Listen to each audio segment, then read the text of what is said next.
So hi guys, this is my first class of CSI UGC Net, and I have started a 60 days crash course, and it has a total of 60 topics, and these topics are very important. So let's start with lac operon. So first topic starts with lac operon, and as you all know, lac operon is very important topic of CSIR point of view, and many questions, sometimes concept and sometimes what they do, they ask the scientist who discovered it and in which year it was discovered and what was the Nobel Prize on which it was given. So it becomes very important. So guys, बात करेंगे हम lac operon की, तो इसमें दो word है, ठीक है, लैक और ओपेरॉन. तो लैक मतलब लैक्टोज, ओपेरॉन मतलब operation, unit of operation you can say. ठीक है. What is operation? Operation is something which is going to happen and you are responsible for happening it. So what is going to happen here? Here all the things which are related to lactose catabolism, you can say, lactose permeability, the entry of lactose into the cell, and the acetylation and all the processings of lactose, that will be covered under lac operon. ठीक है. तो बात करते हैं भाई operation की. ये operation क्यों है, ये ऑपेरॉन है क्यों? ऑपेरॉन ऑपरेशन की एक यूनिट है, unit of some task. What task? The lactose catabolism you can say. ठीक है. एंड आगे भी उसके प्रोसेसिंग होते हैं, उसके इन्फ्लक्स होते हैं सेल में, फिर उसके बाद एसिटाइलेशन भी आती है, बहुत सारी चीजें आती है. ठीक है. तो ऑपरेशन की बात जब हम करते हैं तो ऑपरेशन में क्या होगा कि कोई ऑपरेशन है, उसमें क्या होता है, जैसे आपको अब हम बात करते हैं, एक आई थी मूवी उड़ी में क्या हुआ था कि एक ऑपरेशन थी. वो ऑपरेशन में क्या होता है, अलग अलग हायरार्की में और रैंक वाइज जो है वो क्या करते हैं, अपने काम को बांट लेते हैं. तो हमारे लैक ऑपरेशन भी सेम ऐसा ही होता है. इसके काम को बांटने के लिए क्या होता है, मान के चलो अगर ये जीन है, ठीक है, ये जीन है, तो इसमें क्या होगा, इसमें बहुत सारे कॉन्स्टिट्यूएंट होंगे. वो कॉन्स्टिट्यूएंट क्या करेंगे, बाद में जाके एक ऑपरेशन करेंगे, एक टास्क करेंगे, जो कि लैक ऑपरेशन है. अब हम पहले जाते हैं इसकी डिस्कवरी पे भैया. ठीक है. तो डिस्कवरी में क्या है, इसका डिस्कवरी अगर हम बात देखें तो it was discovered by Jacob and Monod. ये तो सब जानते हैं आप, Jacob and François Jacob and Monod जो है ये Jacques Monod. It was discovered in 1961 and further it was given Nobel prize. तो ये आप नोट कर लो, ये इंपॉर्टेंट क्वेश्चन है, कभी कभी पूछते हैं. ये सारी टॉपिक्स जो है, डीएनए इंटरफेरेंस हुई, डीएनए फिंगरप्रिंटिंग हुई, इन सब के डिस्कवरीज जो है बहुत इंपॉर्टेंट होते हैं. किसने किया वो साइंटिस्ट कभी कभी पूछते हैं. तो ये आप देख लो. अब हम बात फिर यही आते हैं, फिर लौट के कि कॉन्स्टिट्यूएंट क्या थे. कॉन्स्टिट्यूएंट की बात करें तो ये जो आप देख रहे हो, ये क्या है, एक डीएनए है. डीएनए में क्या होता है, न्यूक्लियोटाइड्स होते हैं. न्यूक्लियोटाइड्स में क्या होते हैं, न्यूक्लियोटाइड्स जाके जीन बनाते हैं. अब क्या है, ये जीन रिस्पॉन्सिबल होगा बाकी रेगुलेशन की. तो ये क्या होता है, ये रेगुलेशन कहलाता है जीन रेगुलेशन. अब अगर जीन रेगुलेशन क्या है, जीन रेगुलेशन वो चीज है जहां पे बहुत सारे प्रोटीन्स हो कह लो, या आप आरएनए कह लो, कोई भी कुछ भी कह लो, वो मिलके क्या करेंगे, वो जीन को रेगुलेट करेंगे. रेगुलेट इन द सेंस कि उसके एक्सप्रेशन को मॉड्यूलेट करना, चाहे वो बढ़ा दे चाहे वो घटा दे. तो ये modulation of gene expression is gene regulation. अब ये जीन रेगुलेट होते कैसे हैं, उसी को अंडरस्टैंड करने के लिए लैक ऑपरेशन नाम की ये टॉपिक आई. और किसने दिया इसको, जैकब एंड मोनोड. अब जैकब एंड मोनोड ने क्या किया, एक ये जो सबसे फर्स्ट टाइम डिस्कवर की गई थी, वो की गई थी ई कोलाई में, और डिस्क्राइब भी ई कोलाई में ही है. ई कोलाई क्या है, बैक्टीरिया है. ठीक है. तो अब जानते हो कि ये लैक ऑपरेशन क्या है. लैक्टोज की जो है जरूरत हमारे सेल को भी है, प्लांट सेल को भी है, बैक्टीरिया को भी है, यीस्ट को भी है, फंजाई को, सबको ही है. तो ये एक कॉमन थिंग आ जाती है जो कि हमारे सब में कॉमन है. तो अब इसको अंडरस्टैंड करने के लिए उन्होंने क्या किया कि लैक्टोज मीडिया लिया, लैक्टोज मीडिया में ग्रो करवाया, उसके बाद बाकी सारी चीजें की कि ऑपरेशन कैसे होते हैं और जीन लेवल पे देखे. ठीक है. तो अब क्या होता है, यहाँ पे डीएनए है, ये सारी क्या है, सीक्वेंस जीन है. अब जीन में दो चीज आती है. अगर आप लैक ऑपरेशन के कॉन्स्टिट्यूएंट की बात करो तो ये 4 कॉन्स्टिट्यूएंट होते हैं इसके. ठीक है. 4 कॉन्स्टिट्यूएंट क्या होते हैं, सबसे फर्स्ट नंबर पे जो होगा ये होगा आपको रेगुलेटरी जीन.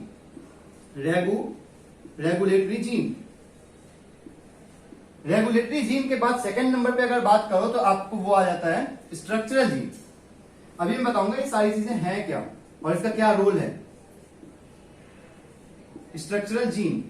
अब जो तीसरी चीज आती है वो है इसके एक्सप्रेस किए हुए प्रोटीन जो रेगुलेट करे। तो रेगुलेट क्या करेगा, वो भी एक मीडिएटर हो गया, ठीक है। तो यहां पे अब ये आ जाती है आपकी तीसरी चीज क्या है, ये है रिप्रेसर प्रोटीन। रिप्रेसर प्रोटीन वो प्रोटीन है जो कि यहाँ रिप्रेसर की जगह कुछ और भी हो सकता है, लेकिन ये रिप्रेसर क्या है कि वो रेगुलेट करेगा लैक ऑपरेंट को यहाँ पे, ठीक है। अब जो चौथी चीज आती है वो है आपके इंड्यूसर। इसके अलावा जो भी चीज है वो होते हैं, और भी चीजें होती है, ऑपरेटर होती है। ऑपरेटर भी बहुत इंपॉर्टेंट है, वो भी आप देख सकते हो, ठीक है। तो ये सारी चीजें इंड्यूसर मिला के अब हम इसको डिस्कस करते हैं, ये सारी चीजें हैं क्या। इसको समझने के लिए मैं आपको बताऊंगा, इस कॉन्सेप्ट को समझने के लिए हम ये मानते हैं कि ये एक रोड है, ठीक है। ये एक रोड है, ठीक है। इस रोड पे क्या है, एक ऑब्स्टेकल है। एक ऑब्स्टेकल इतनी बड़ी ऑब्स्टेकल है कि वो आगे जाने नहीं देगी किसी चीज को। अब यहां जाने किसको नहीं देगी, तो अब ये चीज आती है यहाँ पे, ये सारे सेकेंडरी कॉन्स्टिट्यूएंट हैं जो कि लैक ऑपरेंट के हैं। अब मान के चलो ये क्या है, ये आरएनए पॉलीमरेज है। फाइनली हाँ, तो मैं जीन रेगुलेशन की बात करता हूं, एक बार फिर से वहां पे आता हूं, ठीक है। जीन रेगुलेशन हर लेवल पे होता है, वो चाहे तो आपको ट्रांसक्रिप्शन लेवल पे हो, ठीक है, पोस्ट ट्रांसलेशनल हो, तो वो कोई भी जीन रेगुलेशन किसी भी लेवल पे हो सकती है। जो यहाँ पे हो रही है वो है transcriptional level of regulation. Transcriptional level of regulation में के कॉन्स्टिट्यूएंट ये सारे आए। तो यहाँ पे ट्रांसक्रिप्शन जैसे ही आए तो यहाँ पे आपके दिमाग में क्या आएगा, आरएनए पॉलीमरेज, आरएनए भी मैं बोल रहा हूं उसको, ठीक है, आरएनए पॉलीमरेज। और ट्रांसक्रिप्शन को स्टार्ट करने के लिए क्या करते हैं, जरूरत होती है प्रोमोटर की, ठीक है, जरूरत होती है प्रोमोटर की, आरएनए पॉलीमरेज की, और बाकी एसेसरी प्रोटीन्स की जो कि इसके एक्सप्रेशन को बढ़ाए या घटाए। अब ये स्ट्रक्चरल जीन है। अब यहां पे फिर आते हैं, ठीक है। अब देखो रेगुलेटरी जीन की बात करें तो रेगुलेटरी जीन ये है, ये एरिया रेगुलेटरी जीन है जो कि जस्ट बिहाइंड कहा है स्ट्रक्चरल जीन के। स्ट्रक्चरल जीन 3 आप देख रहे हो यहाँ पे। तो ये स्ट्रक्चरल जीन जो है और रेगुलेटरी जीन, ये दो तरह के जीन है। ये जीन वो है जो कि एक ऐसा प्रोटीन एक्सप्रेस करे जो कि बाद में जाके क्या करे, इनके एक्सप्रेशन को क्या करे, मॉड्यूलेट करे। मॉड्यूलेट मतलब या तो इंक्रीज करे या तो क्या करे, डिक्रीज करे। जीन स्ट्रक्चरल जीन वो जीन है जो कि एक कोई फंक्शनिंग मतलब ये स्ट्रक्चरल जीन रिस्पॉन्सिबल होगा हमारे फिनोटिपिक एक्सप्रेशन के लिए या फिर जीनोटिपिक एक्सप्रेशन के लिए। फिनोटिपिक से मतलब ये है कि अगर आप मान के चलो कि सिकल सेल एनीमिया लो, सिकल सेल एनीमिया में क्या होता है कि कोई प्रोटीन एक्सप्रेस हो रही है, वो प्रोटीन क्या कर रही है, बाद में रिस्पॉन्सिबल हो जा रही है सिकल सेल आरबीसी के लिए। तो वो ऐसी प्रोटीन होगी, स्ट्रक्चरल जीन ऐसी प्रोटीन एक्सप्रेस करेगी जो कि हमारे फिनोटिपिक एक्सप्रेशन या फिर कोई कैटाबोलिज्म कह लो या मेटाबोलिज्म में डायरेक्टली पार्ट ले। ये क्या कर रहा है, डायरेक्टली पार्ट नहीं ले रहा है, इनडायरेक्टली हेल्प कर रहा है।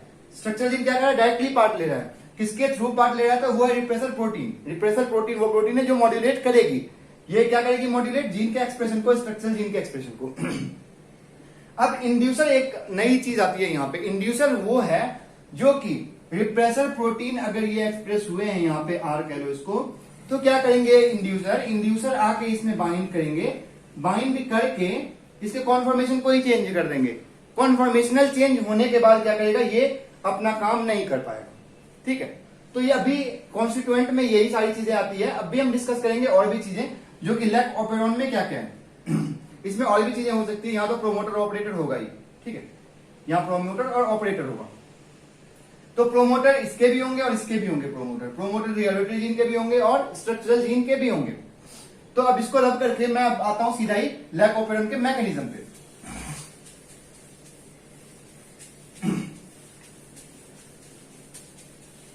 ठीक है, तो अब मैकेनिज्म में आने के लिए अब यहां पे बहुत सारी इंपॉर्टेंट टर्म्स आती है। Terms means abbreviations.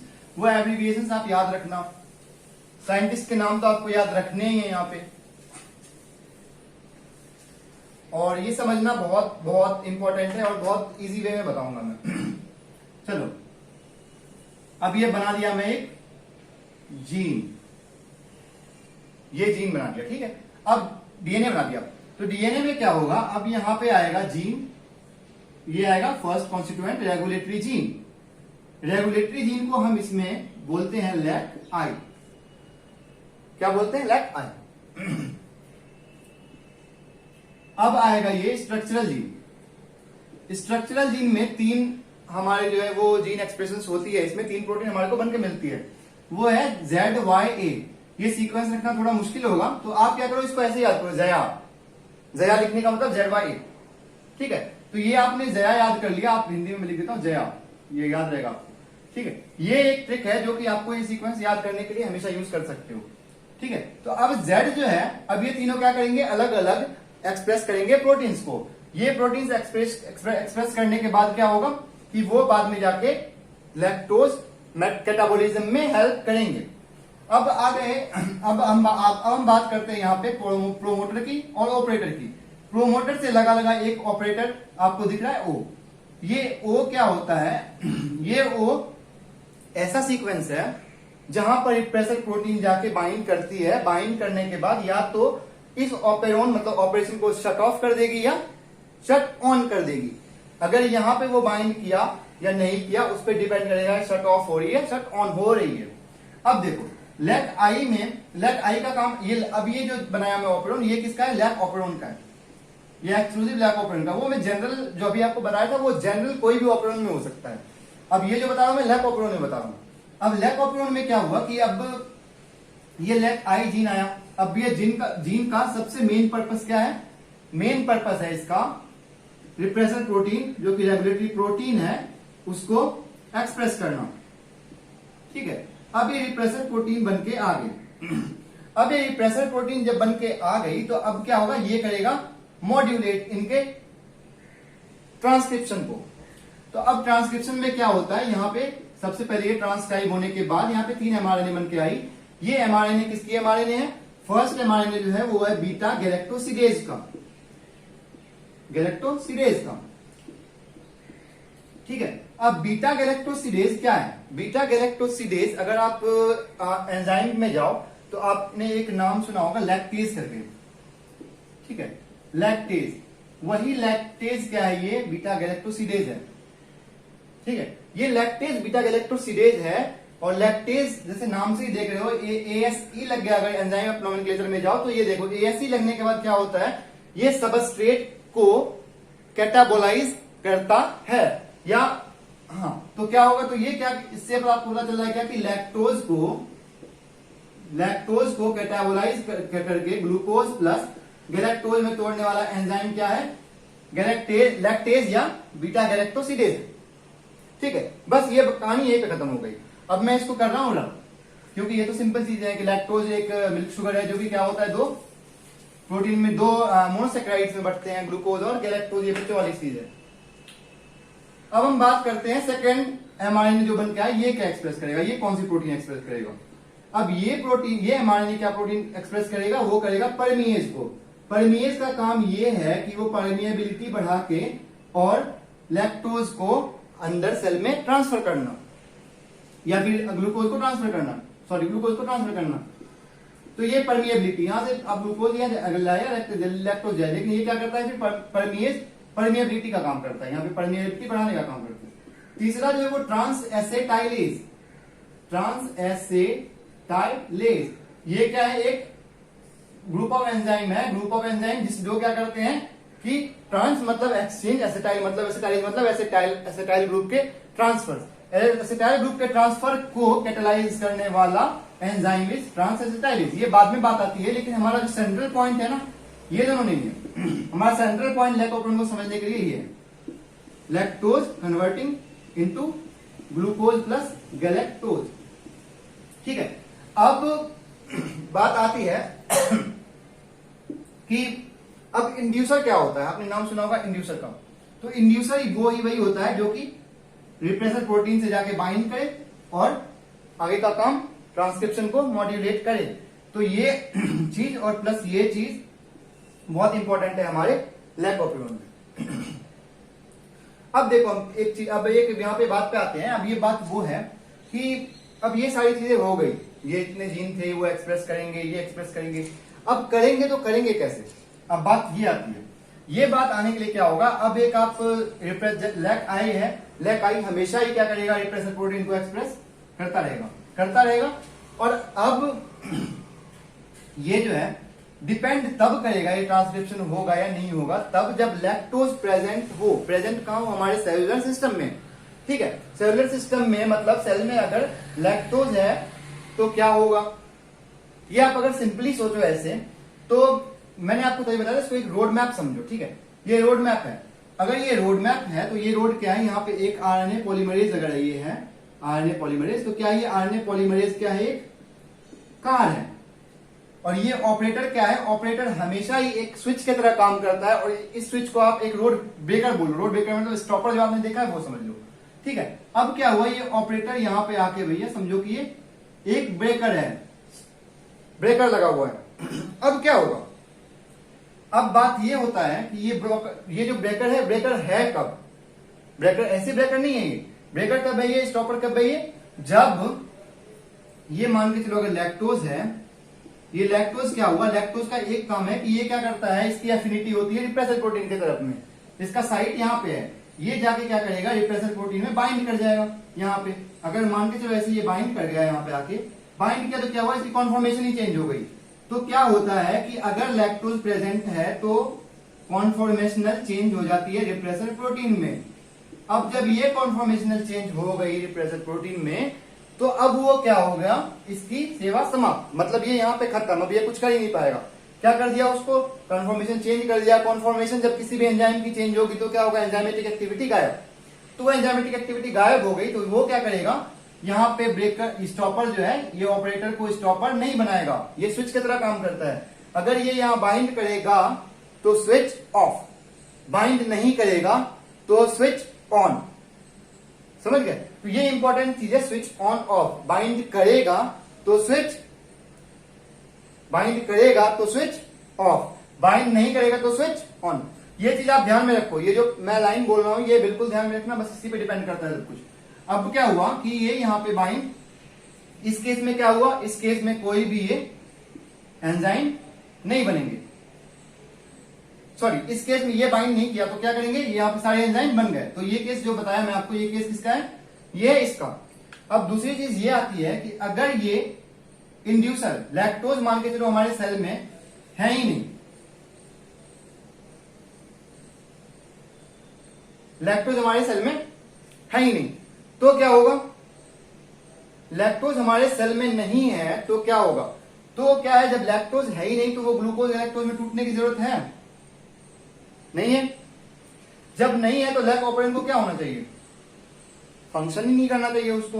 तो अब क्या होगा, अब इस केस में जब लैक्टोज है ही नहीं तो ये आके यहाँ ऑपरेटर है बाइंड करेगा और इसको क्या करेगा, रोड ब्रेकर बना देगा। रोड ब्रेकर मतलब बैरिकेड लगा देगा वहां पे। बैरिकेड किसके लिए लगाएगा, आरएनए पॉलीमरेज के लिए लगाएगा। आरएनए पॉलीमरेज क्या है, एक कार है समझ लो रोड पे जो चल रही है, और ये आके यहाँ पे बैरिकेड लगा दिया रिप्रेसर प्रोटीन। तो अब जब बैरिकेड लग गई तो अब क्या होगा, ना तो ये बनेगा, ना तो ये बनेगा, ना तो ये बनेगा, मतलब ये यहीं पे ट्रांसक्राइब नहीं होंगे, ये कुछ भी ट्रांसक्राइब नहीं होगी, एमआरएनए नहीं बनेगी, प्रोटीन तो बनने की दूर बात है। ठीक है, तो अब ये नहीं बने। अब ये हो गया आपको फुल मैकेनिज्म। अब मैकेनिज्म तो ये आपने समझ लिया कि ये ऐसे ही चल रहा है। ठीक है, अब यहां पर एक रोल जो है ना, वो रोल आता है किसका, ग्लूकोज का। क्योंकि अब आप देख रहे हो कि फाइनली क्या है, ग्लूकोज भी है और गैलेक्टोज भी है। अगर लैक्टोज इन्वायरमेंट में है, सेल के इन्वायरमेंट की बात कर रहा हूं मैं, अगर वहां पे है तो क्या होगा, हो सकता है लैक्टोज हो ग्लूकोज नहीं हो सकता है ग्लूकोज हो अबंडेंट अमाउंट में और लैक्टोज क्या है ही नहीं, मतलब ग्लूकोज इंडिया कैटाबोलाइज हो गया है, ग्लूकोज के थोड़े से लेवल जो है उसमें है सेल में। तो अब इस केस में क्या होता है वो अभी बताऊंगा मैं। आप ये चीज देख लिया ना, यहाँ पे ये चीज याद रखना बस कि अगर लैक्टोज है इन्वायरमेंट में तो क्या है, हमें लैक्टोज को कैटाबोलाइज करने की जरूरत है। उस केस में क्या होगा, लैक्टोज आके खुद, इसको सेल्फ फीडबैक बोलते हैं, ऑटो फीडबैक मैकेनिज्म, वो क्या करेगा, उसमें जाके बाइंड कर जाएगा, बाइंड करके खुद, और बोलेगा कि भाई अब तू रुक जा, अब मुझे ट्रांसक्राइब करने दो, हमें भी तो आगे का काम प्रोसेस करना है, तो वो करने दो। ठीक है, तो अब ये बात यहाँ ऑपेरॉन की आई। तो अब ये ऑपेरॉन की बात जब यहाँ पे आ गई तो अब हम बात करेंगे सीधा किसका, ग्लूकोज वाली। ग्लूकोज में क्या होता है, अब सपोज दैट कि आप क्या कर रहे हो कि आपने मिल्क लिया, मिल्क में लैक्टोज है, अब वो मिल्क में लैक्टोज है और ग्लूकोज भी है, तो क्या होगा, अगर मान के चलो आपने मिल्क लिया, मिल्क लेने में क्या हुआ कि आपके मिल्क में लैक्टोज भी है और ग्लूकोज भी है। अब इस केस में क्या होगा, क्या बोलोगे इस केस में क्या होगा? इस केस में ये होगा कि अगर लैक्टोज भी है और ग्लूकोज भी है तो क्या होगा कि पहले तो ये ग्लूकोज है वो होंगे बॉडी में एसिमिलेट, होंगे नहीं होंगे? वो एसिमिलेट हो जाएंगे सारे के सारे। तो जब लैक्टोज और ग्लूकोज दोनों ही हमारे पास बॉडी में, ये तो बॉडी में ही जाएगा हमारे, ठीक है, तो बॉडी में अगर है तो क्या होगा कि हमारे होंगे पहले ग्लूकोज एसिमिलेट। फिर क्या होगा कि जो ये हमारे लैक्टोज है, फिर जाके ये लैक्टोज का ट्रांसक्रिप्शन, जो लैक्टोज के एंजाइम है उनके ट्रांसक्रिप्शन स्टार्ट होंगे, तब जाके होगा हमारा लैक्टोपिरोन शट ऑन, ठीक है, तब जाके होगा। ये हमारा फर्स्ट केस है जब हमारे ग्लूकोज और लैक्टोज दोनों ही सेल में हमारे क्या है प्रेजेंट हैं। अब सेकंड केस आता है कि जब ग्लूकोज नहीं है और लैक्टोज है तो क्या होगा? तब ये होगा कि जो अभी मैंने आपको केस बताया वो केस किसका था? वो केस इसी का था जो मैं बताया था अभी आपको, वो ऑन ऑफ वाला। तो उस केस में होता ये है कि ये यहां पे क्या होगा, फिर ये यहां पे लैक्टोज ऑपेरोन नॉर्मली फंक्शनिंग होगा, लैक्टोज ऑपेरोन नॉर्मली फंक्शन करेगा। यहां पे इस केस में क्या करेगा? लैक्टोज ऑपेरोन नॉर्मली फंक्शनिंग, ठीक है, नॉर्मली फंक्शनिंग। अब हम आते हैं थर्ड केस पे, ठीक है। थर्ड केस क्या है? थर्ड केस में ये है कि ग्लूकोज के लेवल हमारे बॉडी सेल में क्या है? डाउन है, सेल में लो है ग्लूकोज लेवल। लो ग्लूकोज लेवल मतलब लैक ऑपेरोन को बहुत ही ज्यादा फंक्शनिंग करनी चाहिए। अब क्या होगा इस केस में ये कॉन्सेप्ट आता है एक इस प्रोटीन का, कैप, यहां पे देखो लिखा है कैप ये कैटाबोलाइट एक्टिवेटेड प्रोटीन है, बताया था आपको। ये catabolite activated protein is a friend of RNA polymerase, friend of RNA polymerase. ये क्या है? आरएनए पॉलीमरेज का फ्रेंड है, ठीक है। फ्रेंड है मतलब क्या? ये इसको क्या करेगा? मोटिवेट करेगा, आगे जाओ भैया। अब क्या होगा कि अब ये कैप प्रोटीन यहां पे आती है। कैप प्रोटीन क्या करती है? ग्लूकोज लेवल जब कम है तो कैप प्रोटीन को मॉड्यूलेट कौन करेगा? इसको करने के लिए सेल सिग्नलिंग की बात आती है। यहां देखो ये बनाया हुआ है, तो ये क्या है? यहाँ पे ये कैम्प प्रोटीन है, ठीक है। कैम्प क्या है? साइक्लिक एडेनोसिन मोनोफॉस्फेट, ये सेकेंडरी मैसेंजर होती है, कैम्प पाथवे आता है। तो ये कैम्प पाथवे क्या करता है? ये ग्लूकोज, जब ग्लूकोज बॉडी में लो है तो ये क्या होगा? ये कैम्प जब ग्लूकोज बॉडी में कम है तो कैम्प क्या होगा? कैम्प इंक्रीज हो जाएगा, इनवर्स रिलेशन। कैम्प क्या होगा? इंक्रीज हो जाएगा। जब कैम्प इंक्रीज हो गया तो कैम्प क्या करेगा? जाके ये कैप के साथ एक कॉम्प्लेक्स बना लेगा, ठीक है। अब क्या हुआ? ये कैम्प जो है कैप के साथ एक कॉम्प्लेक्स बना लिया। कॉम्प्लेक्स बनाने के बाद क्या हुआ कि अब जो है ये कैम्प जो है क्या करेगा? ये कैम्प कॉम्प्लेक्स बन गया और क्या किया? कैप को कर दिया एक्टिवेट। अब ये जब कैप एक्टिवेट हो गया तो एक्टिवेट करने के बाद ये क्या हो गया? ये हो गया भैया अब मुझे जाना है आरएनए पॉलीमरेज के पास। अब ये आया इस आरएनए पॉलीमरेज के पास और आरएनए पॉलीमरेज को बोला कि अब तुम अपना काम करो, मैं तुम्हारे साथ हूं, ठीक है। तो इसको एक्टिवेट कौन किया? एक्टिवेट कैम्प किया, ठीक है। कब? जब हमारे सेल में ग्लूकोज के लेवल कम है। अब बात आती है ग्लूकोज जब हमारे सेल में ज्यादा है, ग्लूकोज हमारे सेल में ज्यादा ही है तो क्या होगा? हमें लैक ऑपरेंट की जरूरत नहीं है, क्योंकि अल्टीमेटली लैक ऑपरेंट क्या करेगा? ग्लूकोज ही देगा। ग्लूकोज देगा मतलब हमारी बॉडी को एनर्जेटिक रखेगा। हमारे पास ग्लूकोज पहले से है, एटीपी ब्रेक डाउन चलेगा, हमारी एनर्जी हमारी बॉडी में पहले से रहेगी। उस केस में क्या करना है? उस केस में हमें लैक ऑपरेंट को या तो शट ऑफ रखना है या तो स्लो डाउन रखना है। लेकिन ये क्या होता है? कैप की ये एक खासियत है कि cap shut off shut down नहीं करता है उसके जैसा। तो ये क्या करेगा? ये क्या करता है? कैप करता है कि या तो स्लो डाउन कर दिया या तो फास्ट इन कर दिया। तो ये क्या करेगा? इसमें क्या होगा कि इस कंडीशन में हमारे कैंप जो है जब ग्लूकोज ज्यादा होगा तो कैंप हमारे लो होंगे। जब कैंप लो होंगे तो नो कैप की activation, no cap activated, cap activate नहीं हुए। जब कैप एक्टिवेट नहीं हुए तो क्या होगा? इसको फास्टन नहीं किया तो क्या हुआ? स्लो एक्सप्रेशन ऑफ एमआरएनए, थोड़े थोड़े से बन रहे हैं। जो जया थे वो प्रोटीन, मतलब जो जया सीक्वेंस बताया था आपको वो ZY, वो थोड़े थोड़े से बनते रहेंगे, हल्के एकदम मिनिमल लेवल ऑफ एक्सप्रेशन होगी या मिनिमल एक्सप्रेशन होगी। तो ये कॉन्सेप्ट था हमारे लैक ऑपरेंट का। आपको अच्छा लगा होगा ये video, I hope. Thank you.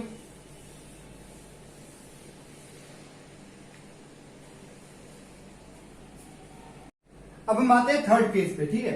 Third case क्या है? थर्ड केस में ये है कि ग्लूकोज के लेवल हमारे बॉडी सेल में क्या है? डाउन है। सेल में लो है ग्लूकोज लेवल। लो ग्लूकोज लेवल मतलब लैक ऑपरेशन को बहुत ही ज्यादा फंक्शनिंग करनी चाहिए। अब क्या होगा इस केस में? इस केस में ये कॉन्सेप्ट आता है एक इस प्रोटीन का, कैप। यहां मैंने देखो लिखा है कैप। कैप ये कैटाबोलाइट एक्टिवेटेड प्रोटीन है, बताया था आपको।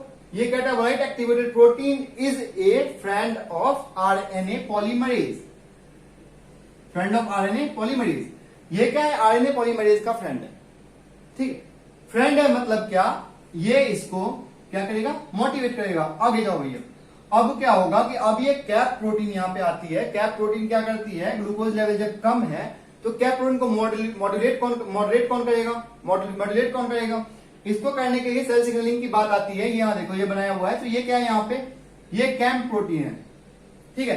कैम्प क्या है? साइक्लिक एडेनोसिन मोनोफॉस्फेट, ये सेकेंडरी मैसेंजर होती है। कैम्प पाथवे आता है, तो ये कैम्प पाथवे क्या करता है? ये ग्लूकोज, जब ग्लूकोज बॉडी में लो है तो ये क्या होगा? ये कैम्प जब ग्लूकोज बॉडी में कम है तो कैम्प क्या होगा? कैम्प इंक्रीज हो जाएगा, इनवर्स रिलेशन। कैम्प क्या होगा? इंक्रीज हो जाएगा।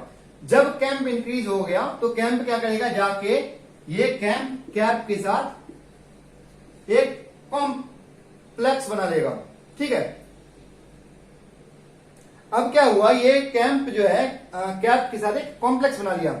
कॉम्प्लेक्स बनाने के बाद क्या हुआ कि अब जो है ये कैम्प जो है कैम्प जो है क्या करेगा? ये कैम्प कॉम्प्लेक्स बन गया और क्या किया? कैप को कर दिया एक्टिवेट। अब ये जब कैप एक्टिवेट हो गया तो एक्टिवेट करने के बाद ये क्या हो गया? ये हो गया भैया अब मुझे जाना है आरएनए पॉलीमरेज के पास। अब ये आया इस आरएनए पॉलीमरेज के पास और आरएनए पॉलीमरेज को बोला कि अब तुम अपना काम करो, मैं तुम्हारे साथ हूं, ठीक है। तो इसको एक्टिवेट कौन किया? एक्टिवेट कैम्प किया, ठीक है। कब? जब हमारे सेल में ग्लूकोज के लेवल कम है। अब बात आती है ग्लूकोज जब हमारे सेल में ज्यादा है। ग्लूकोज हमारे सेल में ज्यादा ही है तो क्या होगा? हमें लैक ऑपरेशन की जरूरत नहीं है, क्योंकि अल्टीमेटली लैक ऑपरेशन क्या करेगा? ग्लूकोज ही देगा। ग्लूकोज देगा मतलब हमारी बॉडी को एनर्जेटिक रखेगा। हमारे पास ग्लूकोज पहले से है, एटीपी ब्रेकडाउन चलेगा, हमारी एनर्जी हमारी बॉडी में पहले से रहेगी। उस केस में क्या करना है? उस केस में हमें लैक ऑपरेशन को या तो शट ऑफ रखना है या तो स्लो डाउन रखना है। लेकिन ये क्या होता है? कैप की ये एक खासियत है कि cap shut off shut down नहीं करता है उसके जैसा। तो ये क्या करेगा? ये क्या करता है? कैप करता है कि या तो स्लो डाउन कर दिया या तो हाथ फास्ट कर दिया। तो ये क्या करेगा? इसमें क्या होगा कि इस कंडीशन में हमारे कैंप जो है जब ग्लूकोज ज्यादा होगा तो कैंप हमारे लो होंगे। जब कैंप लो होंगे तो नो कैप की activation, no cap activated, cap activate नहीं हुए। जब कैप एक्टिवेट नहीं हुए तो क्या होगा? इसको फास्टन नहीं किया तो क्या हुआ? स्लो एक्सप्रेशन ऑफ एमआरएनए, थोड़े थोड़े से बन रहे हैं। जो जया थे वो प्रोटीन, मतलब जो जया सीक्वेंस बताया था आपको वो ZY, वो थोड़े थोड़े से बनते रहेंगे, हल्के एकदम मिनिमल लेवल ऑफ एक्सप्रेशन होगी या मिनिमल एक्सप्रेशन होगी। तो ये कॉन्सेप्ट हमारे लैक ऑफ